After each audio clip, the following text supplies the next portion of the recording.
Okay, step 2, guys. Okay, so we dusted off 1 and 2, glute 1 and 2 of the 8-pointed star. Now, I'm gonna roll up my shirt here a little bit and you can see.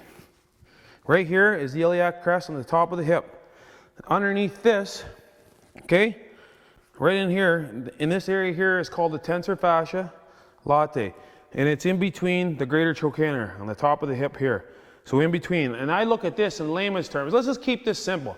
Let's take all these big high-tech, these names, and just throw them out, because a name is a name as far as I'm concerned. Let's get to the point where we're all after here.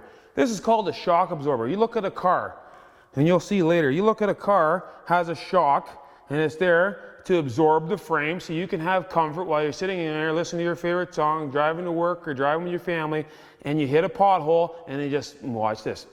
See that? Nice resilience and absorption. And this area here, same thing. It protects our spine, protects our pelvis, protects our limbs and our skeleton system. So you want to try to find this with your hands first. So feel the top of your iliac crest, okay, top of the hip bone, and just trace it down. Trace it down. Now you feel a big group of a big muscle where your belt comes down. Here's where your belt is. Oh yeah, I feel it. And now just underneath there is your trochanter. So now this ball, this big wooden ball is designed to fit right in there. Fits right in there beautifully. So the easiest way to get started, put the ball back in your left hand, come down on your right side. So we'll do right side, right forearm to get down. Scaffold down, lay down. Same thing as last time, bring up your left foot as leverage. Now, just place this ball in between the area where you think you are to get started. You're gonna know if you're on the bone because you're not gonna like that, okay? Now, first round, you just take your left heel, same thing, same time. You gotta push yourself up. And now, let's just call there for today.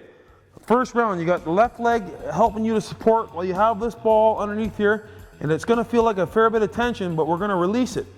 We're gonna release the muscle by just putting a pressure on it. Now feel it right in the area here, you got it, and you're basically just stretching through the fascia, stretching it, and breaking up any of that cement that may be leaching on there and parchment hanging on there. We're breaking up, creating a divot, and we're going for 15 seconds for 5 more, 4, 3, 2, 1. Oh yeah, roll out and let the blood come in and do its thing. When the blood comes in there, it's able to mobilize some of the free radicals out of there and break up some of the stuff that's been trapped in there for a long period of time. Lactic acid might have been trapped in there, inflammation might have been trapped in there, all kinds of things trapped in there. Second round, same thing. Your heels plant it, left heel, and roll up over. Let's go, let's see if we can get to 20 seconds. 1, 2, 3. If you're brave, you can try it. Use your left hand for support.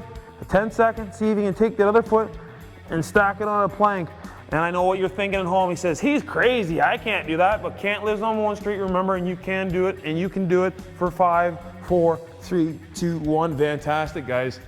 Nice job, you made it to 20, 25. Give yourself about 15 seconds in between. So here we go, round 3.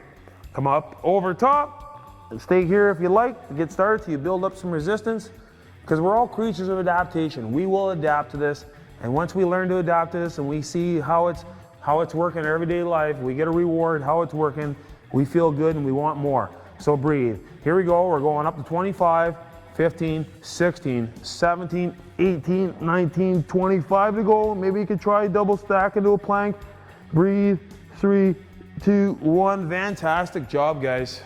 Fantastic. All right, bring up your right heel and then put the ball in between and just drop your head, and now use your forearm, use your heel, and you're gonna roll yourself up and over.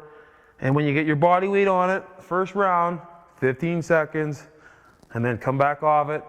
Second round, 20 seconds, and follow the other side for your direction to 25 seconds.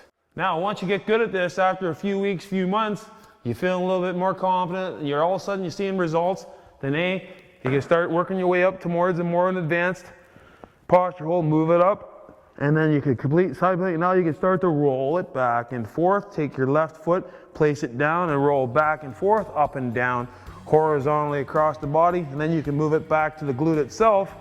And now watch this, you can move it back to the glute. Now you're moving out the glute. Now I'm stretching through my left leg, stretching it straight as I'm rolling around it. And you're gonna come across lots of speed bumps. It'll take you time to get here before you get there, but just to kind of show you what you can evolve in, how you can progress through the big wooden ball.